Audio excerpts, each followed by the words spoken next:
I'm Kevin McCordic, head of growth at Monad Labs.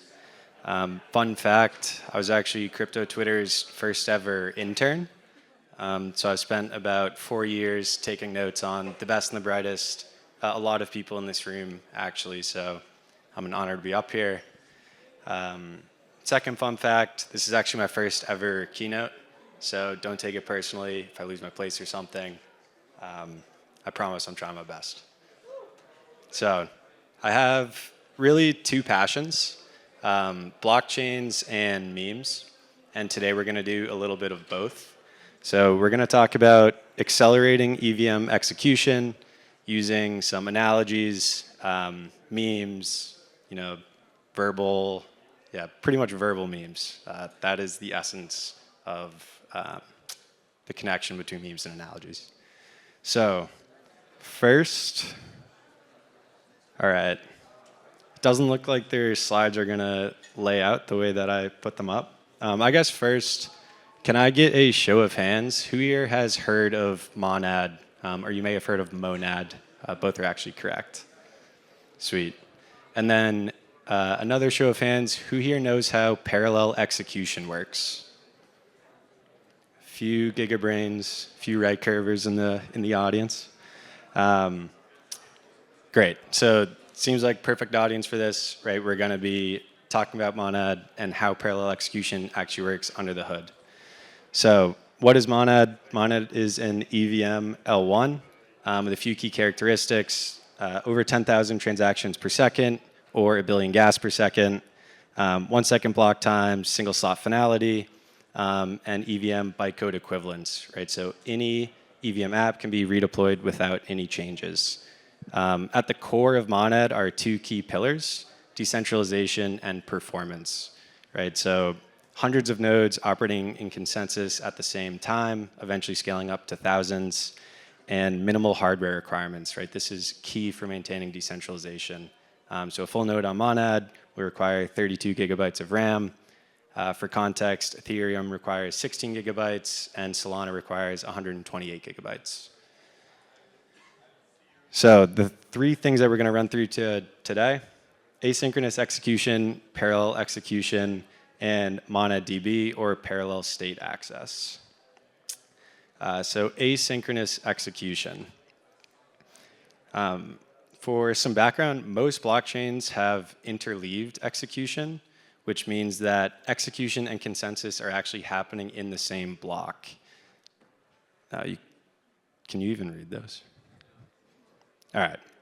Blocks include both execution and consensus, is what it's supposed to read. Consensus is very time expensive. It takes up the vast majority of the block time, and it leaves a fraction of the time for execution.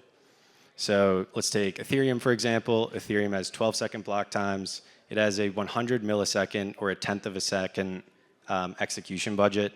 So to visualize it, right, execution happens in the very beginning of the block, and then the lion's share is made up of consensus. So one way I like to think about this, right, people often talk about, or there's this popular myth, right, people only use 10% of their brains. What if you could unlock 100%, right? How much smarter could you be? How much more could you output? What value could you bring to the world? What if we could take this 1% execution budget and expand it to 100%? Quick schematic just to show what interleave execution looks like, right? You have execution in the beginning, and then consensus in each block, and then another schematic to show what it looks like over time. With asynchronous execution, the big difference, we're going to do consensus first, right? So all of the nodes are going to agree on the order of transactions, which transactions are included, and then once all of the nodes come to consensus, two things happen in parallel. So execution on that first list of transactions is going to occur, and at the same time, consensus on the second block is going to occur. And then so over time, right, consensus 2 finishes, and then execution 2 starts, consensus 3 starts, so on and so forth. Over time, right, this is what it's going to look like. So when we look at both of these, they really don't look too different, right? Asynchronous, yeah, the consensus is first. What's the big deal? If you look closely, though, you can see the execution there's a lot of room to expand, right? So we can actually fill the entire block time with execution by splitting them, taking execution out of the hot path of consensus. Yep, again, the highlights here. But it leaves much more time for execution, which means you can fit many more transactions into each block. And then for a visual, right, let's remove consensus, just stack them up. You can see execution's much larger. And like I said, this isn't to scale. It really looks more like 1%. So in reality, it'd be flying way off the side of the page, right? This is a massive difference. So in summary, nodes are going to come to consensus before execution happens. And then execution runs on block 1 while consensus starts on block 2. A few notes, because I know a lot of the people here are extremely smart, understand Ethereum very well. Some of the nuances that come out of asynchronous execution. So every node is going to compute execution results independently, right? So everyone comes to consensus together, and then you're actually going to keep a local state. You're going to run execution locally. Typically, that's fine, right? If you do 2 + 2 and you do 2 + 2, you know, everyone in the room does 2 + 2. We're all probably going to come up with the same answer, but you know, you want to verify, not just trust. So there's some special checks that we do later. And then another one, nodes are coming to consensus with a slightly delayed view of state. There's some special logic to handle this, namely carriage costs. And then the third note, you know, consensus execution, they're split. When does finality happen? Finality is achieved as soon as consensus is finished, right? As soon as your transaction is included, that is when you can count finality. All right, so parallel execution has definitely kind of grabbed the headlines of what people talk about when they talk about monad or parallel EVMs. Before we dive into the details, I want to just do a quick exercise. If I can have the audience, everyone just kind of close their eyes. You don't have to if you don't want to, but just go with it.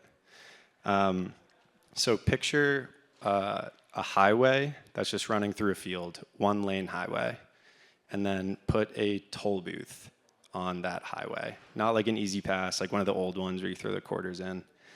And then start sending cars through. Right, pretty simple. This is what serial execution looks like. Each car goes up, they wait for the one in front of them to go through, and then it's their turn. Now, take your highway and split it, or increase it. Have 10 lanes in the highway, and then 10 toll booths that go with it. That's parallel execution, right? You're just sending 10 times the amount of cars through 10 different toll booths. Great. That's the visual component for parallel execution. All right, you guys can open your eyes. Appreciate it. So some of the background. What's the motivation for this? Right, today transactions are linearly ordered and they're serially executed. So our goal is to figure out, can we do this faster? Right? Is there a way to come to the same end state by working smarter and not harder? So parallel execution, what is it? It's really a simple algorithm that has some fancy names, right? You have optimistic concurrency control, or STM, software transactional memory. But the main point is that they're really just doing the intuitive thing, right? It's, you know, if there's person A is giving $1 to person B, person C is giving $1 to person D, they shouldn't depend on each other, right? They should just be able to do it at the same time. In the current architecture, they do depend on each other. They bottleneck each other. So when they're independent, they should just be able to free flow. And shout out Einstein with the great intuition quote. So parallel execution, really just 3 steps, right? We're going to naively or optimistically execute many transactions in parallel, and we're going to generate pending results, which are not committed to state yet. They're basically like half-finished results. And then once we have our pending results, we're going to step through these in the original order. Any transactions that do not have dependencies, right, that are completely independent, are going to be committed to state. And then any transactions where there was a dependency are going to just be re-executed. So for a brief visual, you have a list of transactions on the left. with some dependencies. We're going to zoom in on the top 5. So serial execution, right, one after another. This one's pretty simple to get. Parallel execution. So we're going to pretend here we have, this would be 3 cores, right, but compute resources. This is what it looks like if we just put the transactions in order in, right? So they're going to fill all of the open slots, and then as time goes on, it's going to generate pending results. And then as soon as one of those cores opens up, then you're going to add a new transaction to it. And then, so now you can see transaction 1 just finished. You get the pending result, keep stacking them, keep getting more results. Great. All right, so now to use a little example, where you've kind of been in the abstract, let's make it concrete. How does this work in like your day-to-day life? So say, for example, you are an intern. Your most important job is to make sure everyone has coffee in the morning, and you don't want to be bottlenecked, right? So we're going to say you're a good intern. You show up every morning to the office with coffee, and at the same time that you are buying coffee for everyone, Kobe is going to mint an NFT, and then Keone, the CEO at Monad, is going to reimburse me for the coffee. So this is our state, right? First transaction, I'm paying Starbucks. Second transaction, Kobe's minting an NFT. Third, Keone's reimbursing me. So we take a look at state. I have 100 USDC to start. Starbucks has 0. Keone has 100. Kobe has some arbitrary amount, in this case, $1 billion. Maybe that's real. It could just be escrowing a bet for GCR or something. But he just has $1 billion in this case. So we're going to step through the pending results that we got. The first one, the committed state matches the input. That's the key here. So that one's going to be good. Kobe's NFT mint, completely unrelated. That one's also going to be good. When we get to the third one, that one had a dependency, right? The initial input of my balance doesn't match what we now have for the committed state. So what we're going to do is schedule it to re-execute. So when we go to re-execute, essentially all we're doing is taking that committed state and putting it for the input of this transaction, right? That's the single swap that matters. One major call out on this slide, though, you can see the re-execution in that second row is tiny, right? It's extremely fast. And this is because when you execute a transaction, the thing that takes by far the most amount of time is pulling the state from disk and bringing it into cache. That's extremely important. So in this case, anything that's re-executed is because that state was changed, in which case it's already in cache. We don't have to worry about it. I think for like an order of magnitude, right, it takes about 100 microseconds to pull from state, or to read from state, and it takes like 0.1 microseconds to read from cache. It's much faster. So re-execution is very fast. Now, go back to the example. State's upgraded. We're good to go. Everything's set. So high level again, 3 steps. Execute everything in parallel. Generate these pending results, and then commit them to state. And if anything needs to be re-executed, schedule it, re-executed, good to go. One note here, every transaction is executed at most twice. So the number one question that we get with parallel execution is like, well, what if every transaction needs to be re-executed, right? What if it's crypto? What if there's a big NFT mint? The block is completely full with everyone minting that one NFT, or everyone's trading the same meme coin. Like, what happens? The key is that, I guess, yeah, so in this case, I put myself into some form of intern hell. I'm buying 100 coffees from 100 different coffee shops all around at the same second. But in this case, it's not a big deal.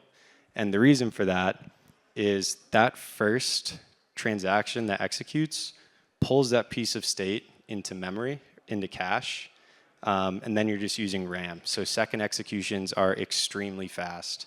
So it's actually not a bad case at all. If everything has a dependency, you can re-execute everything extremely quickly. And then, yeah, so to cap it off, you can think of optimistic parallel execution as 2 phases.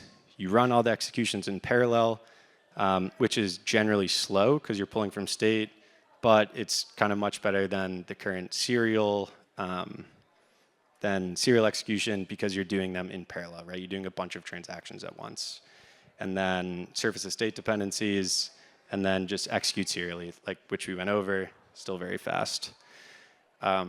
This only works as long as state can be pulled from SSD in parallel, which is a massive caveat.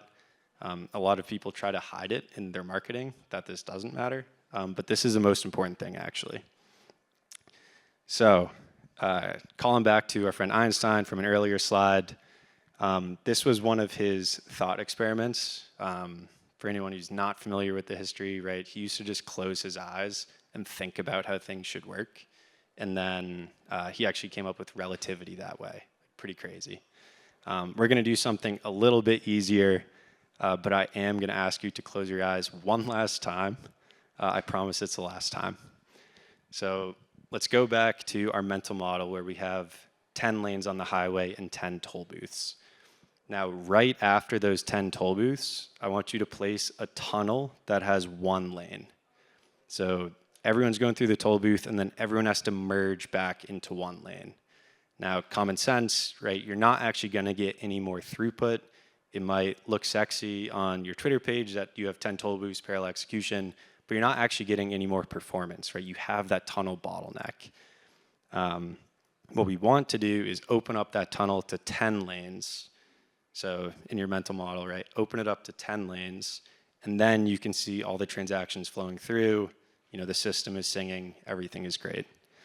All right, you guys can open your eyes again. Appreciate it. And please actually check under your seats now. Thanks for playing along, man. Cool, so that's the visual that we're working with for the database. So parallel state access, or MonadDB. Some background, we're actually going to do a quick ode to SSDs. A lot of people are familiar with the advances that have happened in GPUs recently, right? Like AI taking off, GPUs getting incredibly fast. NVIDIA stock is blowing through the roof, not in like the last 2 weeks, but in general, blowing through the roof. The exact same type of hardware advancements have happened in SSDs over the last 10, 20 years. Just no one really knows about them, or they're much less famous than GPUs. This is an amazing piece of hardware. Like a modern SSD has, 1 million IOPS, or input-output operations per second. It still has somewhat high latency, right? It has 40 to 100 microseconds for one lookup versus 0.1 microseconds if you look up from RAM. But the beauty of these is that they're $150 to $200, right? 2 terabytes of RAM would be like $20,000 or more. Like, I don't even know if you can buy 2 terabytes of RAM. 2 terabyte SSD, extremely cheap, right? And that's really important for maintaining decentralization. So the key thing that we want to do is saturate the bandwidth, right? We want to take this SSD, this amazing piece of hardware, and juice it for everything that it's worth, right? We want to take full advantage of this amazing hardware that exists in all nodes currently and make it very efficient, right? We don't want to use 0.1% of what this thing can do. We want to use tons, right? Tens of percent. So I was actually initially planning to run through this whole slide. A lot of big words on there. This is very much a right curve slide. I thought it actually might be better for anyone in the crowd who doesn't know what an LSM tree is to do an analogy instead, so everyone can come away with the core concept of what we're trying to talk about here with a custom database. So we're going to move this over to the right side of the curve for these guys, and then we're going to do a nice verbal meme or an analogy for everyone else. All right, so currently, essentially all blockchains use commodity databases like LevelDB and PebbleDB. In this analogy, a commodity database is going to be like a Toyota Camry, right? It's pretty good on the highways, it's pretty good in the city. You can drive it through the country. You could take it on the beach. It might not be that good on the beach, but probably gets through. They're performant on average, right? They're pretty decent at everything, but they're not great at anything. The they're very generalized, right? This is what LevelDB or PebbleDB or any current database that people use for blockchains is. It's a commodity database. It's designed to be performant on average.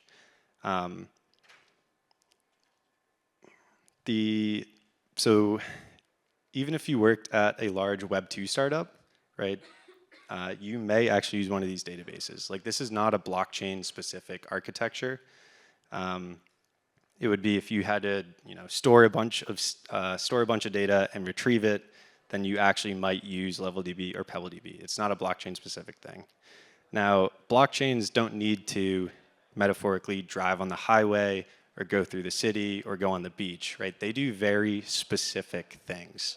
So in this analogy, blockchains just need to drive really fast in a straight line and turn left well. That's all they need to do, right? And we have a modern feat of human mechanical engineering, the NASCAR, which is the best at driving in a really straight line and then turning left, right? So in this case, we want to build something that's specifically designed to just provide what blockchains need, but provide it better than anything else in existence. And so that's the goal of MonadDB, the database. So it's a custom state database built from scratch specifically to be as good as possible for blockchains. This, hands down, is the biggest unlock that Monad has come up with. It's taken 2.5 years of incredible engineering to get there, and it's just about wrapped up now. So a couple call outs in honor of our CTO, James, who couldn't be here. For other reasons, he's still alive. The custom state database stores Merkle-Patricia trees natively on disk. It avoids this read amplification problem that we breezed through on the last slide, but essentially it takes a quadratic number of lookups to get to any leaf in the tree. There are far fewer reads to get to one lookup.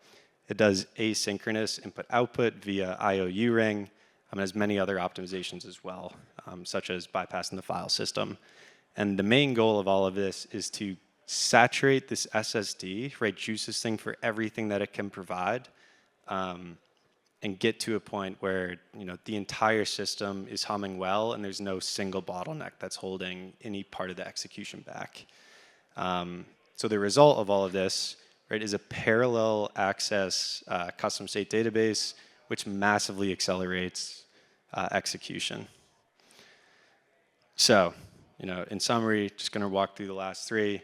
Asynchronous execution, you can think about it as taking that 1% execution budget and dramatically increasing it, right? So you can think about this scaling out the horizontal way. We're getting much more budget.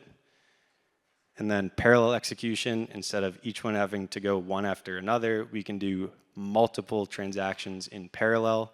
So we scaled out horizontally with budget. Now we're making much more efficient use of any of those seconds of execution, right? So that's scaling it up vertically. And then the most important thing, right, when you do that, if you don't have a database that can handle it, you're going to be bottlenecked anyways. You're going to be that one-lane tunnel, right? We want the 10-lane tunnel so nothing is bottlenecked. So we can't use the commodity database to get there. You actually need to build it up from scratch. All right, that's kind of all we got. The core reason that these things matter, specifically the database, is that we really look to maintain the ideals of Ethereum, right? A decentralized performance system that everyone in the world can interact with and maintain the benefits of what we believe crypto can bring to society. Can't take any shortcuts. There are a lot that you can take just to get scale. But you end up with one of these bottlenecks or centralization points. So taking a long time to get there. Finally just about there. Again, mainnet soon. But yeah. When mainnet? I think my time is up. Yes, it was up long ago. Okay, sorry. It's okay. Great. If anyone wants to ask any questions or run through any of this, I'll be hanging around for the next hour or two, so we'll talk to you. Thank you, guys.